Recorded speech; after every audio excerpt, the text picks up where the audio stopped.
Welcome to Night Talk.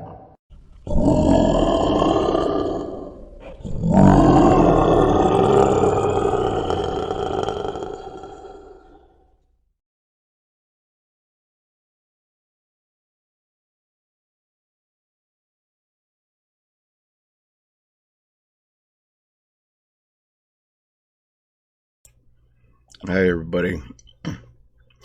Welcome to Night Talk. I'm Reverend Dave Christensen, your host. Tonight, we're going to be talking about the horrors of organ transplant. There's a few things you need to know about your body. Did you know we're made up of somewhere around 20 to 25,000 genes, which determine everything from how we look to how we act? Our genetics are responsible for a large part of who we are, a mixture of billions of cells, which are constantly being created, destroyed, split, and replaced, and every cell has its own memory to duplicate itself. We're not consciously aware of it, and it has nothing to do with whether or not we'll remember everything, from your grocery list. However, theoretically, since this DNA has been passed down from ancestor to ancestor, you may be carrying memories of hundreds of those who have gone before you that are locked up in the very cells of your body. Let's talk a little bit about physical cellular memory. Inside your DNA, we have the blueprints for making or cloning ourselves. Keep this in mind. DNA itself can be broken into tiny fragments which hold mental, physical, and cellular instructions, which in theory can remember every past life that your DNA has lived through, much like a ship's logbook. Keep this in mind also. From a Wikipedia article, in physics, the law of conservation of energy states that the total energy of an isolated system cannot change. It is said to be conserved over time. Energy can neither be created nor destroyed, but can change form.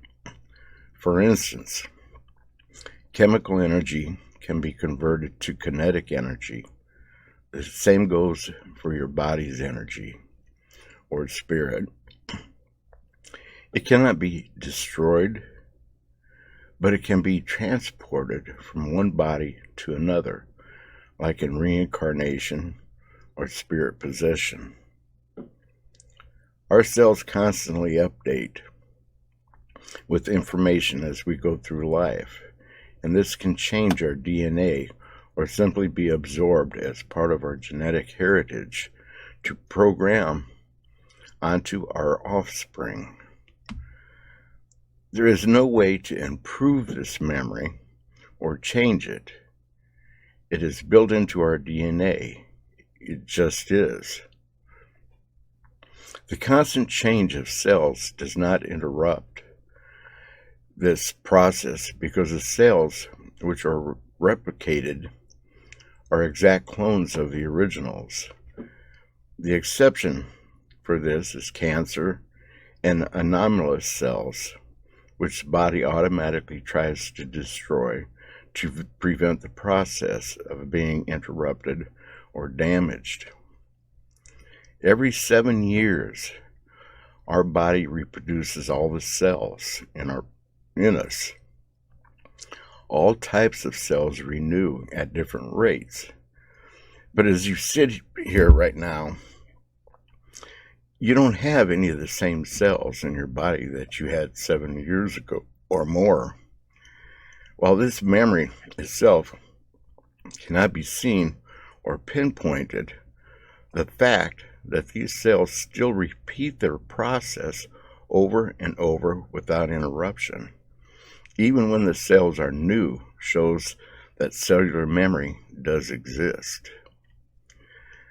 This video from Mystery Sphere will tell you a little bit about your DNA and its ability to remember past events like likes, dislikes, cravings, and more, passed on by organ donors to organ recipients after an organ transplant.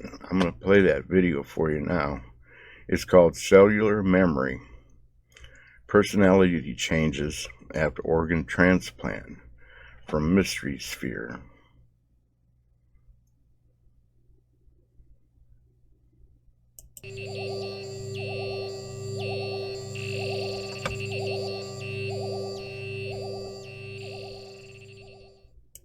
We know that our genes are responsible for our physical appearance and in part our personalities.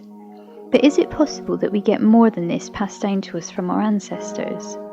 Could memory also be passed down to us, influencing what we like and dislike?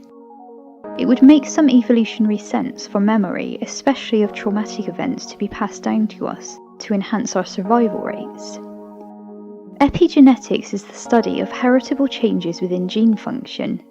Some recent studies seem to suggest that cellular or genetic memory may exist, and that our personal experiences affect us on more than just an emotional level. Evidence definitely points to cellular memory in plants and animals.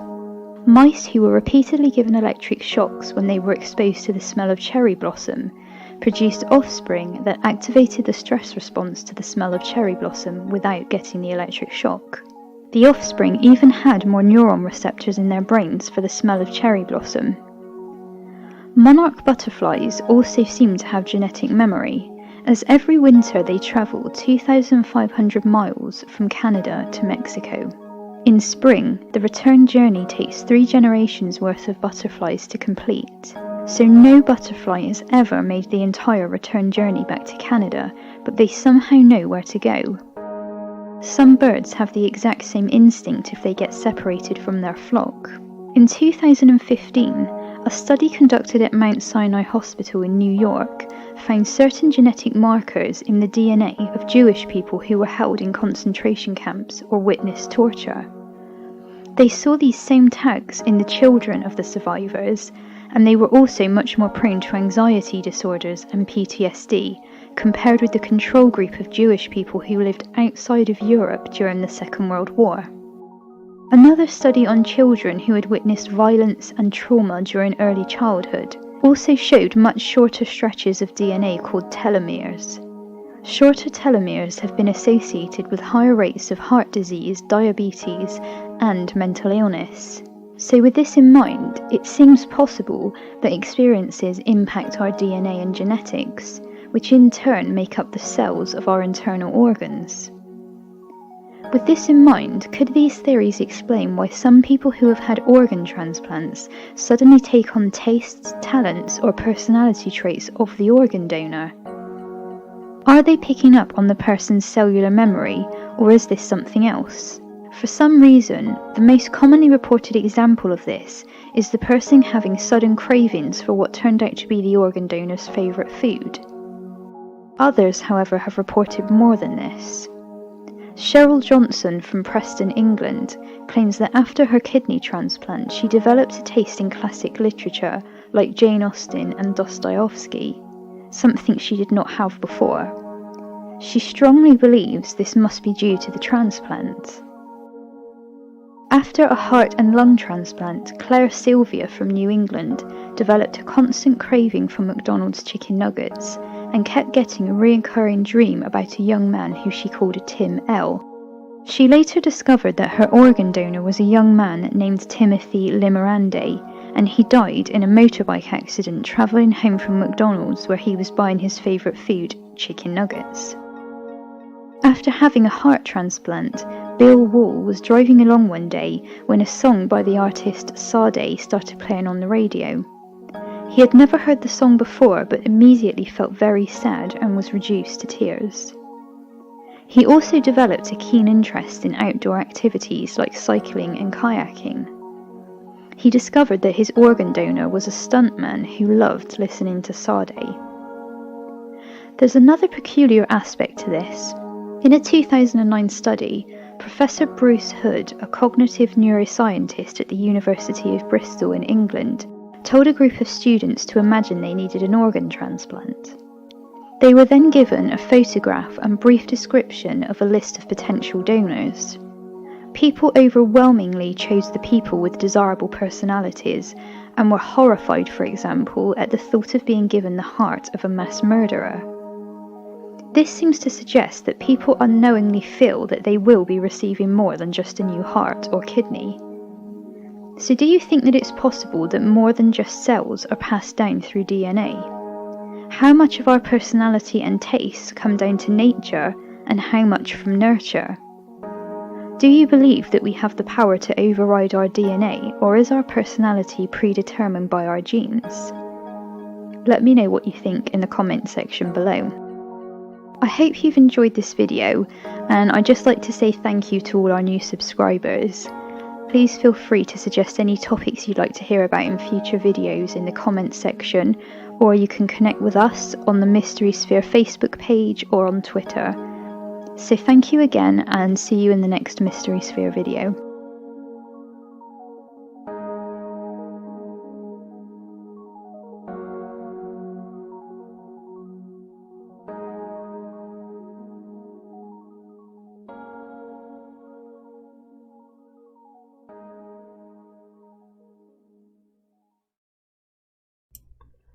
Now that we got all the scientific stuff out of the way, let's get into the nitty-gritty of what's going on.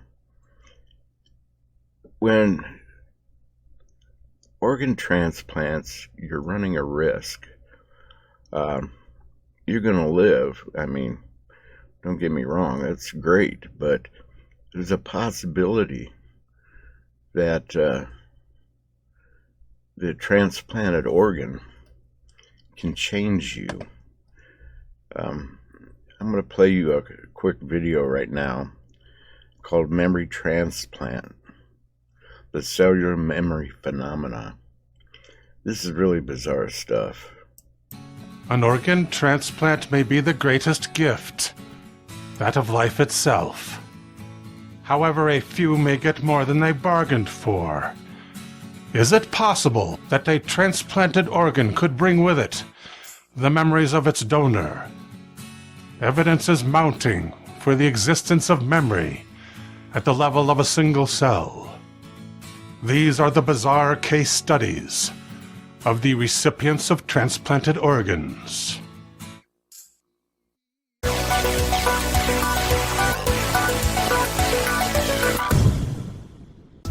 Dancer and choreographer Claire Sylvia was also a health food nut. She was diagnosed as having pulmonary hypertension, which drastically reduced the size of the arteries in her lungs. In 1988, she received a lung transplant in Connecticut, followed shortly by stark changes in her personality. She took on traits more often associated with males. Her favorite color changed from pink to blue, and she started drinking beer. Claire suddenly felt an urge to eat at Kentucky Fried Chicken, where she would order chicken nuggets. She began dreaming of motorcycles and the initials TL. She decided to investigate her donor. The donor's initials were TL, standing for Tim Lamarand. Next, Claire visited the survivors of the donor. The Lamarand family confirmed that Tim had been a motorcycle rider, and he loved fast food and beer. After his last day on Earth, inside his jacket pocket were found a handful of chicken nuggets. William Wool of Arizona was fat and constantly short of breath. He was working 12-hour days in the office. At the age of 52, his weakened heart needed a transplant. Following surgery, his life took a turn for the better. He soon dropped 80 pounds of excess weight. As he exercised, he would listen to the music of the British soul artist, Sade, of whom he had never even heard before his operation. William went on to compete at swimming, cycling, and running, earning dozens of medals at triathlon events around the globe, including the U.S. Transplant Games. After tracking down information on his donor, Brady Michaels, he realized he might have inherited parts of Brady's personality. Brady was a very athletic man. His occupation was Hollywood stuntman. Also, he was a huge fan of Sade. There is a rare group of people who receive more than one transplant. Cheryl Johnson of Preston, England, has received 2 kidneys, and she believes that as a result, her personality has changed twice. Her first kidney transplant took place in 2001. That's when her nature turned from serene to aggressive, her temper growing short. However, the first operation did not take, and after receiving her second kidney, she was no longer hot-headed. And also Cheryl's reading habits were changed. Instead of pulp romantic fiction, she now wanted to read only highbrow classics, such as Persuasion by Jane Austen and Crime and Punishment by Fyodor Dostoevsky. As the privacy of her donors was protected, she was never able to match these changes in her temperament with the personalities of her donors. Hepatitis C damages the liver. Compared to the general population, healthcare workers are twice as likely to contract Hep C from the patients they are trying to help. In Michigan, Dr. Michael Hagen suffered an accidental needle stick, which infected him with the virus. As his own organ approached failure, he had to wait 2 years for a liver donor. Working in the emergency room, the doctor had trained himself to keep his emotions to himself. After the transplant, his emotions were so wrought that he could not keep himself from crying in a movie theater. While he never before had tried an avocado, he was now eating one every day.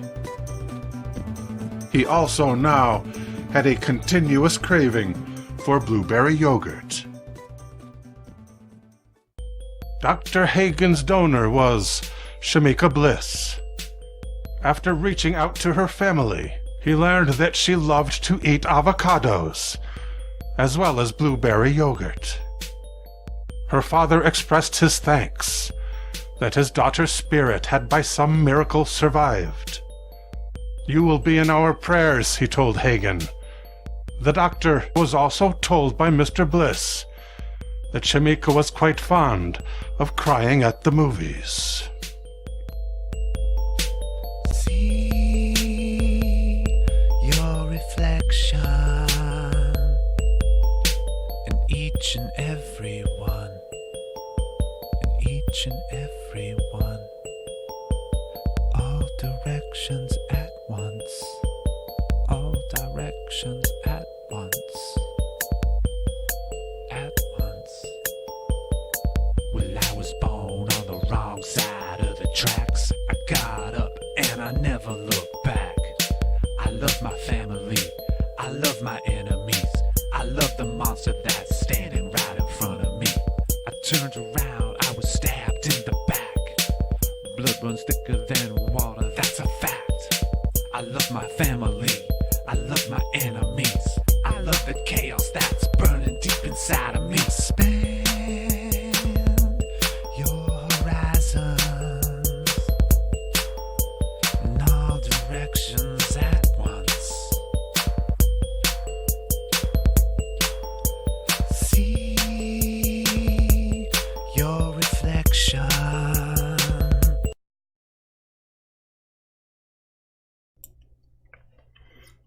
last part of that video was a little weird. Is it possible for the soul, the spirit of an organ donor to be transplanted into an organ recipient? Is it possible? It's energy. Energy can't change, remember? It can only be moved around, I'll put it that way. Let's talk a little bit about clinical death and brain death.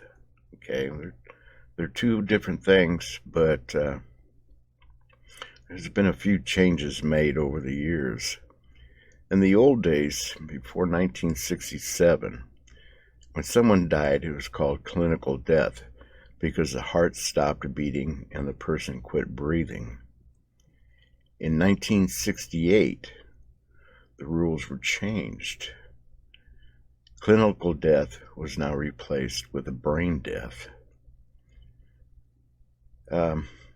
Brain death, it's when your brain quits functioning. Your heart's beating, your lungs are working, everything's fine except your brain quits functioning. Okay? And a lot of times they say, well, you know, they're never going to come out of this, blah, blah, blah, blah, blah, blah. But a lot of times people have. There's been people that were called brain dead that came out of it a few years later. Some don't come out of it, some do. But in this last video by Hans Wilhelm, listen closely to what he has to say about your soul in your body during an organ transplant. I'm going to play him right now. He's a real short video.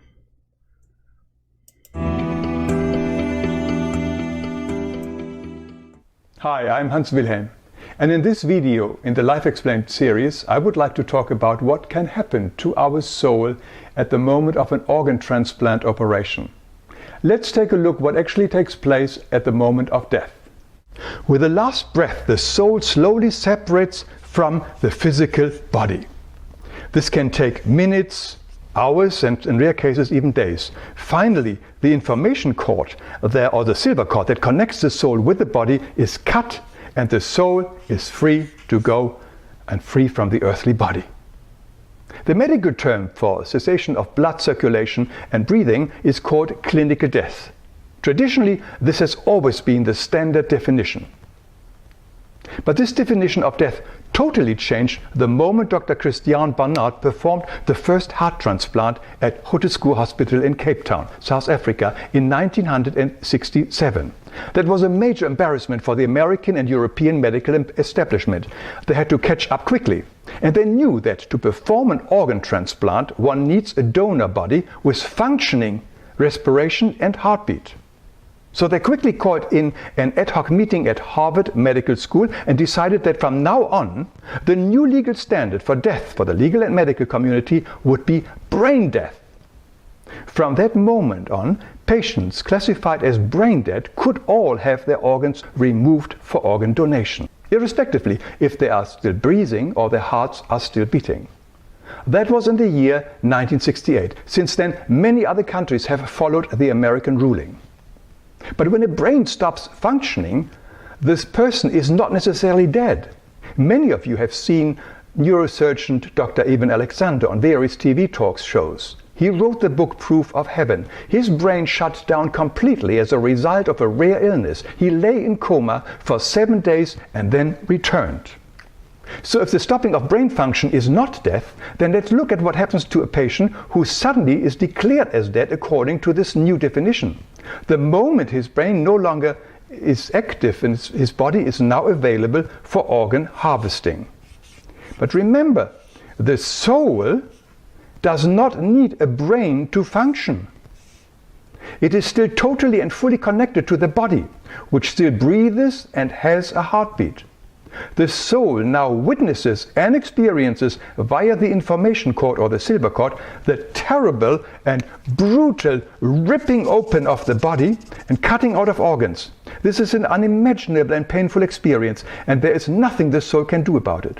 To a certain degree, the soul is also connected to the organs that are now transplanted into the new body. And as the old body is no longer functioning, the soul may decide to join the body of the organ recipient. I know this may sound weird, but there are countless cases where organ recipients suddenly developed habits and skills they never had before. The medical term for this is called cell memory. But it can be much more than that. The soul can continue to influence and live with the new organ recipient. There are many books on this topic, most famously the one by Claire Sylvia called A Change of Heart, with foreword by Dr. Bernie Siegel. Let me read from the book's description. After a heart and lung transplant operation, dancer Claire Sylvia discovered that new organs were not the only thing she inherited. Never having liked such foods as beer and chicken nuggets, she suddenly started craving them. After an extraordinary dream, she seeks out the family of a donor, a teenage boy who died in a motorcycle accident, and learns that it is indeed possible for two souls to merge in one body. End of quote. Every person has the right to his own choice when it comes to organ donation. I completely respect that, and I hope that this video has given you some more information to make the choice that is right for you. And if you'd like to know more about the subject and about what happens to the soul at and after the moment of death, you may find this book very helpful. It is called Everyone Dies for Himself Alone by Gabriele of Würzburg.